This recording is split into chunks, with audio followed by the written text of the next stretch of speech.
జై శ్రీరామ్. మదమెక్కిన ఏనుగు మురిక్కాలువల పడ్డదంట. ఆ తరంగా ఉంది మన ఎస్ఎస్ రాజమౌళి కథ. ఇవాళ ఎంతోమంది ఎస్ఎస్ రాజమౌళిని ఒక అద్భుతమైన డైరెక్టర్ అని చెప్పి అందరు కూడా అభిమానిస్తారు.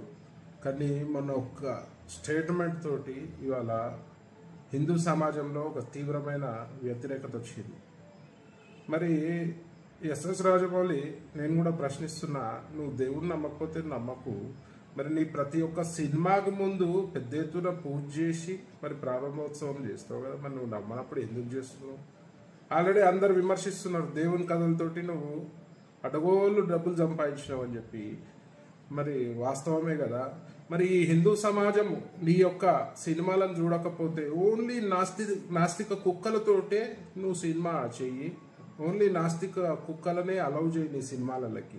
మరి హిందువులు సినిమా చూడకపోతే నీ బతికేమవుతుంది, నువ్వేమవుతావు అనేది కూడా ఆలోచించాలి.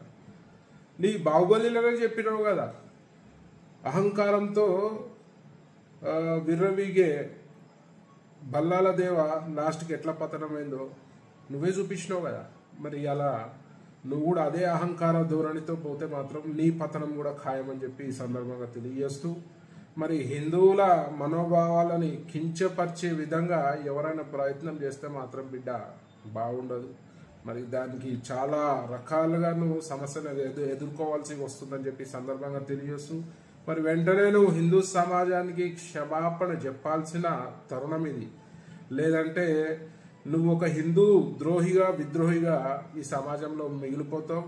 నీ ఎంత టాలెంట్ ఉన్నా కూడా పని చేయదు. ఎందుకంటే ఒకసారి హిందూ సమాజం విద్వేషిస్తే నీ బ్రతుకు హీరో నుంచి జీరో అవుతుందని ఈ సందర్భంగా తెలియజేస్తూ వెంటనే నువ్వు క్షమాపణ చెప్పాలని చెప్పి నేను డిమాండ్ చేస్తున్నా. జై శ్రీరామ్.